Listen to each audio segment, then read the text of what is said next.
from the NewsChannel 5 network. This is Titans Talk.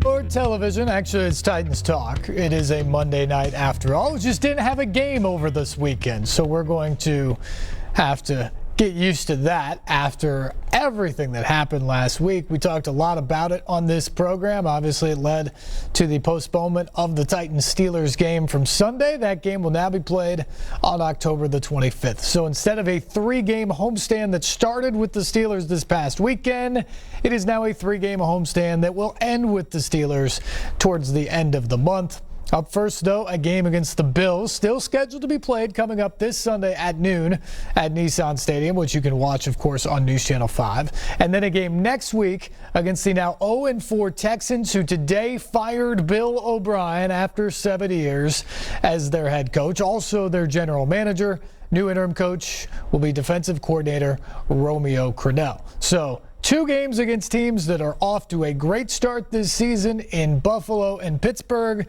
sandwiched around an AFC South rival in Houston that is 0-4, and now with a new head coach. But of course, the news about the Titans from today is good news. The fact that for the first time in a week, there were no new positive tests today in the batch that got returned to St. Thomas Sports Park early this morning.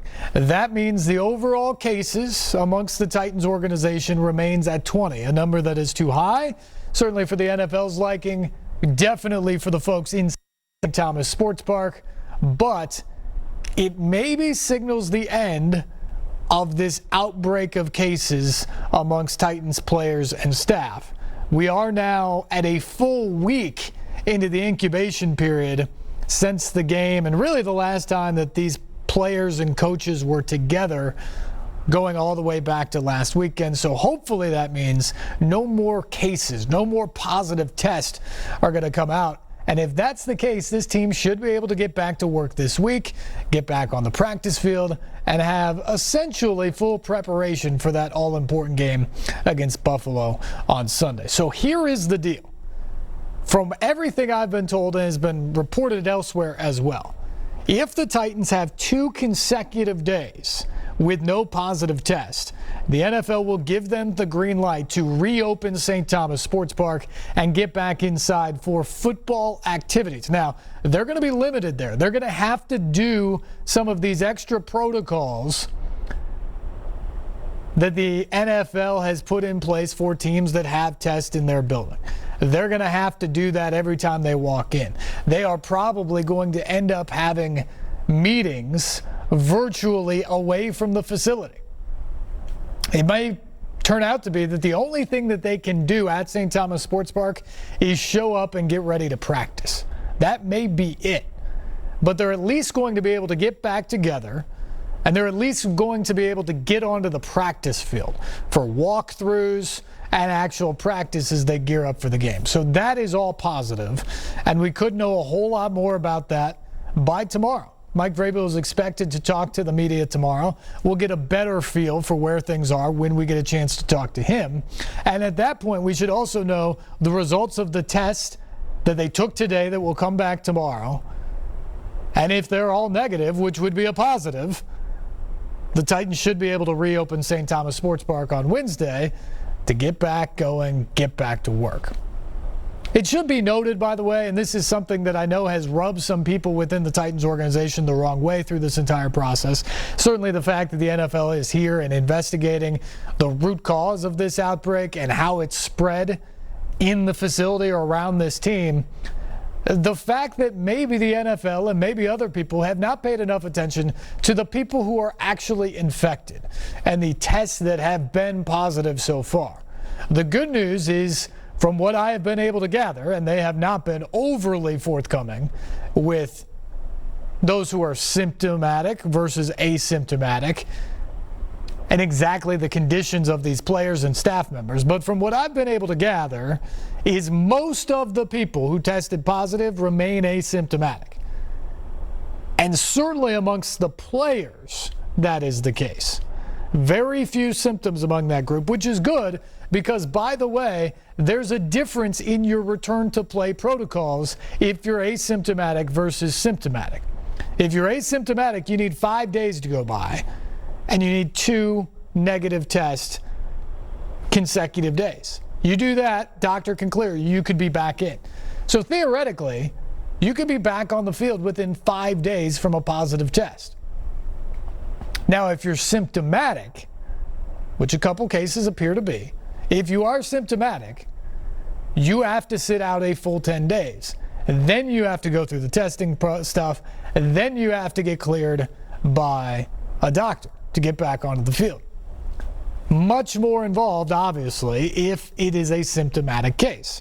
And we'll learn more about the timetables for some of these guys, and we'll figure out how quickly some of them come back, which may give us our best clue or only clue into terms to just how affected any of these individuals were after having the positive test or becoming infected with the coronavirus. So that's the setup for the Titans. Meanwhile, the NFL and the NFLPA has been in town since Friday looking into this matter. They want to figure out how this started, and they want to figure out how it spread. How did we get to 20 cases in Tennessee? And I think that's important. They should try to figure out whatever they can, because it should be able to help the Titans as they move forward from this, and it hopefully can help everybody else in the league try to prevent something similar from happening.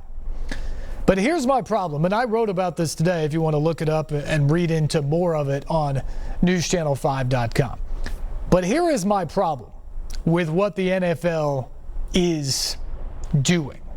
Is some of those officials who have come to Nashville have leaked to national reporters that the Titans did it wrong. They haven't provided any evidence of that, and the investigation is not complete. But they have gone out of their way to leak things to national reporters who will get the word out that it wasn't protocols. It wasn't anything that the NFL had set in place that had not panned out the way that they had hoped. It was that the Titans did it wrong. And now that may be the case. Maybe they will unveil evidence and produce evidence of wrongdoing, of negligence, of carelessness from the Titans. Maybe they weren't wearing their masks. Now, having been there throughout the entire preseason at training camp and their preseason practices, and even now looking at them as they go in and out of meetings, into interviews and those sort of things, all of the experience we have as media here locally has been that the Titans have taken this very, very seriously. That they've worn masks everywhere they are except for on the field while practicing. That they have practiced social distancing.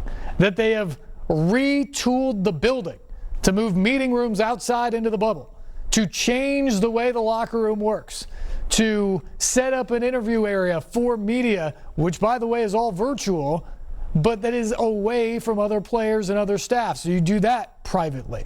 To social distance within the training room and the weight room at the facility.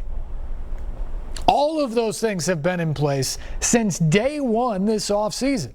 And Mike Vrabel and John Robinson have repeated ad nauseum how important it is for the Titans to follow the, quote, 100 memos that they've received from the league in terms of health and safety and protocol. So if the Titans did something wrong, or if they were careless, it would be at odds of the evidence that we have seen as media members up close. Now, that doesn't mean it didn't happen. Certainly people tend to skate rules or skirt rules, play in the grayer area when people aren't watching. And so it's maybe unlikely that they would act up, if you will, in front of us. But in order to believe that, in order to get to that place, we need to see the evidence. If the NFL is going to say that the Titans screwed up, as they have leaked throughout the course of the weekend, well, we want to see it. We want to see what the evidence is that that is the case. Because here's the thing. There are examples in society now that tell you that you can have the best of intentions. You can have the safest of protocols. You can try to follow them to the T, and it still doesn't necessarily insulate you 100% from the possibility of contracting the coronavirus. The NFL has tried to do its best, and the testing positivity rate is incredibly low. You look around the league, incredibly low. But that doesn't mean you're not going to have an outbreak. And once it gets into a room or once it gets into a facility, is it possible to stop it at that point? I mean, here are the criticisms for the Titans. The criticisms for the Titans are that a guy that they signed 2 weeks ago, Greg Maben, defensive back who got signed to the practice squad, that essentially the moment he was through intake and officially part of the team, he tested positive and went on the COVID-19 reserve list. Now, the protocol in place from the NFL was that you have to go through 4 days of testing and protocols to get to that point. He did, and then on that day, he tested positive. Now, is that the Titans' fault? Or is that just a reality we face? I mean, maybe you want to say that you shouldn't be able to bring in free agents or sign new players, but I don't know if that's realistic in this day and age in the NFL. It happens almost every week.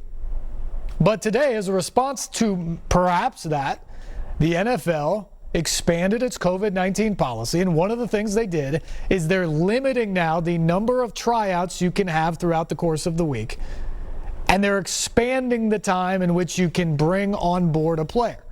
So a guy like Greg Maben would have to test even longer before he could be signed and brought into the facility. Maybe that works.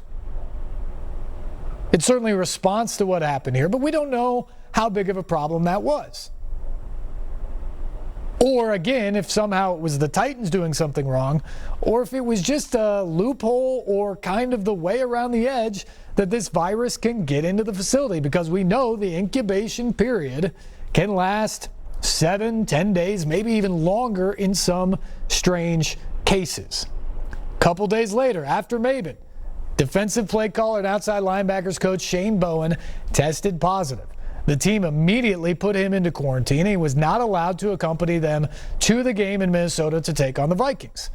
Well, a lot of people are asking questions. Well, what about the people who were in contact with Shane Bowen? It's a good question. But the Titans have repeatedly said that after that happened, and by the way, everybody else's test that came back that morning was negative, they did an additional round of testing, which also came back negative. You have to imagine they were in contact with the NFL throughout that. Everybody got on the plane, and they went up to Minnesota and played. At that point, the NFL was not requiring point-of-care testing on game day, so the Titans didn't have to do it. But is that the Titans' fault? Or is that where the NFL comes into play here? Anyway, the Titans play. They win the game. Everybody seems to feel fine. They come back to Nashville, and on Monday morning of last week, a week ago today, is when they tested upon arrival at the facility. Most guys went home shortly after that because it was Victory Monday.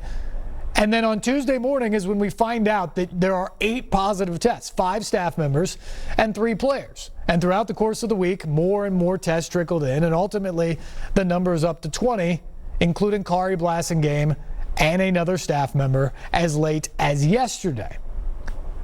But again, is that the fault of the Titans, or does it go to the protocols in place from the NFL? Or maybe even more troubling to some, if you can't find blame from the Titans, does that mean that the NFL has to admit that even with the best testing policy of any sports league in the world, even with mandatory mask wearing, which may have continued to happen throughout this, social distancing guidelines and all of that, it is still possible for the coronavirus to infiltrate its bubble. And once it's in there, possible to spread amongst many people. Because again, we've seen that. And it's not just the NFL. I've used this example and I will use it again. One of the most secure testing bubbles in the world would be the bubble around the President of the United States. To get anywhere near him for any event or any reason, you have to test negative for the coronavirus. Yet what happened last week? We saw the beginnings that continues to today of an outbreak around the White House of people testing positive, including Donald Trump and the First Lady themselves. No one is protected more by testing and those sort of things than the president. And you may say, I've certainly had this argument from people on Twitter today and heard it. You may say, well, they weren't wearing masks or they didn't social distance enough. That may be true, but remember, the whole point of the NFL's testing policy was to create a bubble where people were not positive. And therefore, when they stepped on the field for practice or stepped on the field for games, you're talking about a bunch of people who are negative. Therefore, this game of close contact and physical contact between players wouldn't be a risk because they were negative. That's the entire idea behind what has been the White House policy as well. If you're negative when you walk into the building, you shouldn't be a threat to other people. But obviously we're learning more and more about this, that this virus can be contagious even before you yourself show up positive or infected. And that's the thing that bothers me about what we saw from the NFL and the NFLPA this weekend with this investigation, is again, if they come out tomorrow or the next day and say, here's the deal. The Titans violated this rule. They had this person who blew off their symptoms, didn't talk appropriately about it to the right doctors and personnel. You had these guys who weren't wearing masks. They violated social distancing here. They were careless here. If those sorts of things come out, the Titans deserve harsh criticism.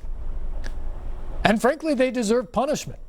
And today, Roger Goodell, the commissioner, detailed the fact that if teams are found to disrupt the schedule because of negligence or carelessness, they can be held liable. And they can be fined significantly, potentially even lose draft picks or be forced to forfeit a game. I don't know if they'll retroactively go back on the Titans with that, but if they're found negligent or careless, it's absolutely within the realm of possibility and, frankly, in my mind, the realm of reason. Everybody in the NFL knew what the deal was this year. And so if your team is negligent and you cause the change in the schedule, you lead to a competitive disadvantage perhaps for other teams, well, you deserve to pay the price. And I would 100% say that for the Titans if we find out sometime this week that that was the case. But if we don't, to me it is irresponsible for the NFL to be pointing fingers. If you don't have that evidence, what it amounts to do is sick shame. This virus does not care about your political background. It does not care about where you are or what you're doing, whether you're outside, you're inside, whether you're wearing a mask or not. It's trying to infect you. And it has infected thousands of people around the world, some being careful, some being less careful. And it does no good to try to point the finger and find blame in the people who contract the virus. As Mike Vrabel said last week, no one is to blame here. We followed the protocols. We're in a pandemic. It's an unfortunate situation, but blame does not need to go around. And I agree unless evidence points to something else. But I think part of the issue here is if the evidence doesn't point to something else, then the NFL has some explaining to do. The NFL has to explain how its protocols, even executed the way they were designed, allowed this to happen. And I think the answer to that was just explain. That sometimes even the best of intentions, wearing masks, social distancing, and all of that, when given long exposure, when in tight, sometimes confined spaces, workplace and others, you can get infected. It can happen. And it doesn't mean you're a bad person. It doesn't mean you're careless. It could, but it doesn't mean that necessarily. And the NFL would have to answer to that. And potentially even admit that the best testing protocols, masks, and social distancing still cannot guarantee 100% that you will stop COVID-19. And I don't think they want to admit that. And frankly, there's probably a lot of other people out there who don't want to admit that either. Because there have been a lot of policies made in and out of sports over the last 6+ months that basically say, here's a checklist you should follow. Whether you agree or not, do point A, do point B, do point C. And if you do, that will, whatever the catchphrase, slow the spread, stop the spread, end the virus, eradicate COVID-19, all those sort of things. And yet here we are all these months later, and there still is a problem. And it's not all because of a lack of compliance. Some of the strictest places in the world in terms of lockdown and compliance have some of the worst problems of the world right now in terms of COVID-19. There is still a lot we do not know. But I think the NFL would have to acknowledge that if there is no evidence. And they know that the heat would be on them, and that, I believe, is why before the investigation even really got going this weekend, you started to see these reports, these leaks, this information that somehow the Titans got something wrong. Maybe they did. Maybe we will hear that evidence this week. But if not, it just amounts to saying that an organization and a bunch of people who are infected made a mistake. And maybe they didn't. And that's the worst part about sick shaming. Our phone lines are open. 737-7767 is the number. We would love to hear from you tonight if you would like to get involved in the conversation. By the way, the Patriots and Chiefs also had positive tests last week. Most notably, Cam Newton, the former MVP and quarterback of the Patriots. Those positive tests forced their game to be postponed from Sunday, part of an NFL Monday Night Football doubleheader tonight. They're underway in Kansas City, back and forth, Chiefs leading 6-3 early in the second half. They got the all clear today. And here's the other thing about the NFL, by the way. So I laid out the timeline for the Titans. What happened the day they were supposed to leave for Minnesota? Shane Bowen, the defensive coordinator or play caller, tested positive. Titans kept him off the plane. Everybody else tested negative. Titans took off. You assume with the blessing of the NFL, went to Minnesota and played. What happened to New England this weekend? Cam Newton, positive test, came back on Saturday morning when the Pats were supposed to board a flight and take off for Kansas City. Now, the NFL delayed in that case, but they did the same thing. It was testing. And then they sent them on the plane, actually 2 planes in this case. They put the people who had the closest contacts with Cam Newton on a secondary plane, flew them separately. Maybe that's what they learned.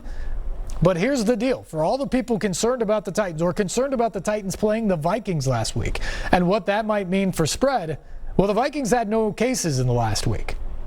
So they appear to be in the clear, at least from the game against the Titans. And the NFL doesn't seem to be too worried or paranoid about what just happened last week because they essentially repeated it this week with the Patriots. Still flew to the game, still going to take on the Chiefs. This time actually a day later in the scenario. And we'll see what happens with cases when they get back to New England. The NFL is plowing ahead. What has changed in that regard? Those are questions at some point you would think they would have to answer. And again, if they're going to come back on the Titans, they're going to have to provide some data and evidence to do that. Again, our phone lines are open, 737-7767, the number. We'll take a break. We will come back and continue on here on Titans Talk on News Channel 5 Plus.